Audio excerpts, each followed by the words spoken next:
Hi everyone! Have you ever found yourself in a philosophical state wondering, why do people talk? Why do people make movies, take pictures, and put messages on clothing, posters, flags, mugs?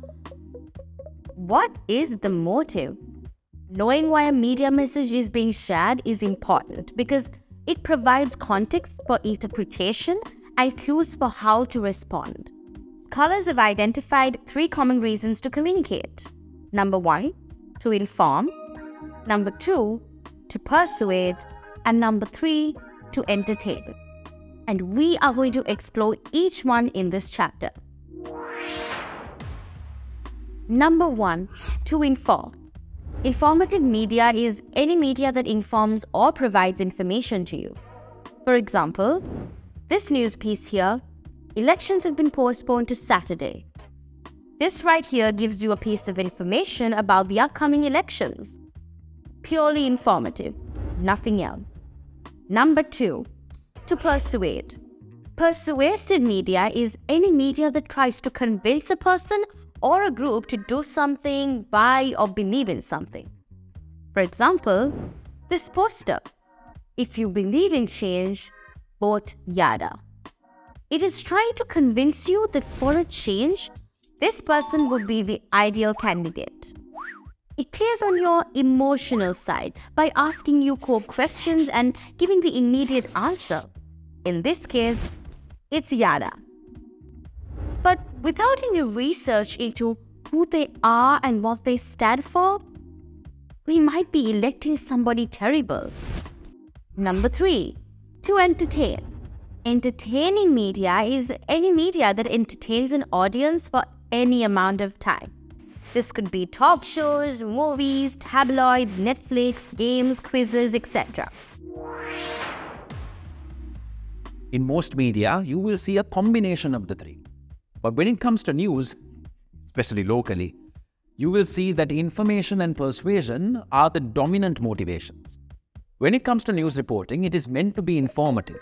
But because of things like different points of view, ownership, and political connections, an informative piece can very quickly become persuasive, bordering on propaganda.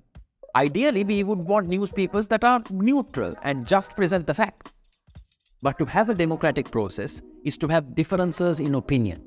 And we need to be able to understand this and weigh them all before making any decisions. Let's have a look at that election article again. But this time, the full one. Let's try and see what this is all about.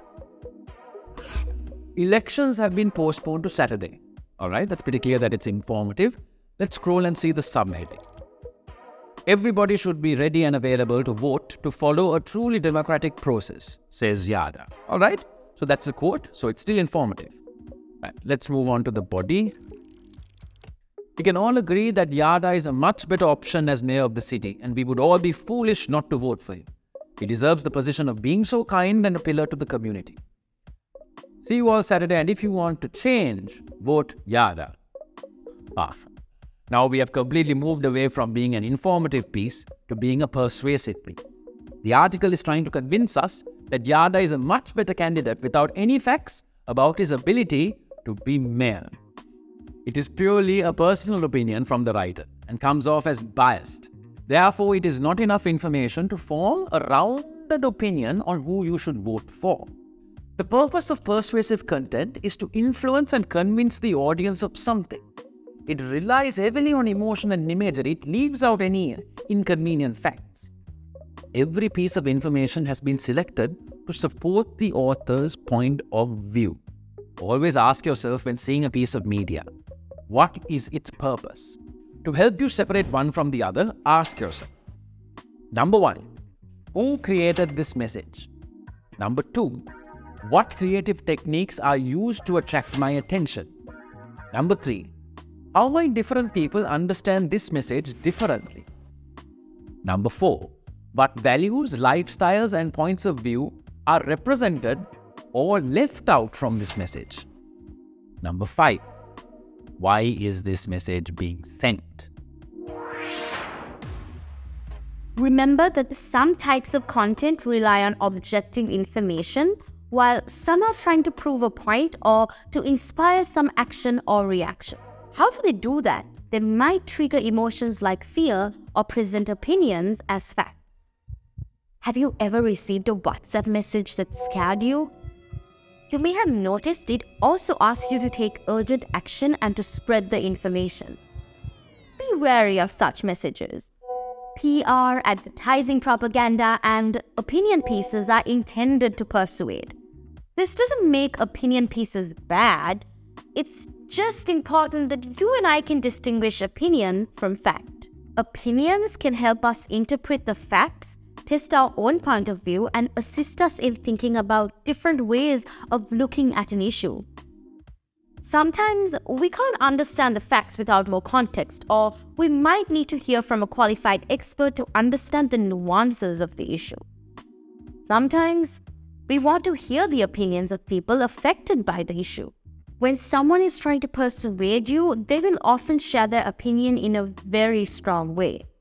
There can be evidence in support of an opinion, but you can never prove that an opinion is true or false. For example, it is my opinion that hoppers are superior to string hoppers.